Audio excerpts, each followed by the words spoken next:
Վաշինգտոնում Արարատ Միրզոյանը և Մարկո Ռուբիոն համաձայնեցրել են Թրամփի ուղի հանուն միջազգային խաղաղության և բարգավաճման նախագծի իրականացման շրջանակը։ Այն հրապարակվել է համատեղ հայտարարությամբ։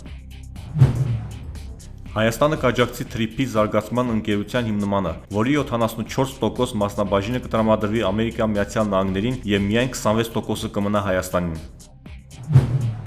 Արարատ Միրզոյանը ու Մարկո Ռուբիոն քննարկել են Ադրբեջանում պահվող հայերի հարցը։ Հանդիպման ընթացքում քննարկվել են այն խնդիրները, որոնք խոչընդոտում են խաղաղության ձևավորմանը։ Ադրբեջանում պահվող անձանց հարցը դրանցից մեկն է, ասել է Միրզոյանը։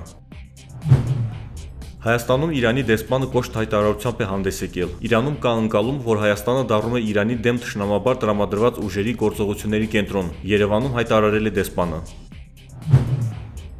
Նիկոլ Փաշինյանը ուրախ է։ Ադրբեջանից ներմուծված բենզինի շնորհիվ բենզինի գները նվազել են։ Նա անդրադարձել է վառելիքի շուկայում արձանագրված գնանկումներին, դրանք ներկայացնելով որպես իր վարած խաղաղության օրակարգի արդյունք։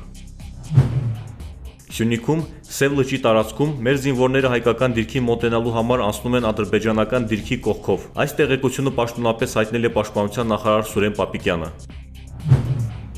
Այսօր վաղ առավոտյան հարցաքննության է հրավիրվել Մայր Աթոռ Սուրբ Էջմիածնի թանգարանների և արխիվի տնօրեն Տեր Ասողիկ Աբեղա Կարապետյանը։ Տեղեկությունը Փաստինֆոյի հետ զրույցում հաստատեցին Մայր Աթոռից։ Նա հարցաքննվում է որպես վկա։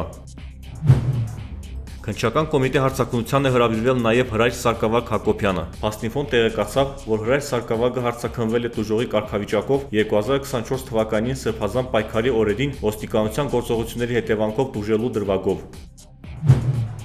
Զինված ուժերում ծառայող գնդերեսներին փորձում են ներքաշել եկեղեցու դեմ Դիրադավ ու Հայրենադավ արշավին։ Այս մասին հայտնել է Տեր Հովհաննես Աբեղա Թորգոմյանը։ Կան տեղեկություններ, որ Նիկոլ Փաշինյանի մասնակցությամբ կեղծ պատարակներին մարդիկ ստիպված են մասնակցում։ ՍՓՈ-ի Գալյանը հաստատել է աստղաբաշխական պարգևավճար ստանալը։ Ըստ նրա, 6-ից 7 միլիոն պարգևավճար է ստացել ու խոստացավ ավելի հստակ թիվն ավելի ուշ հայտնել։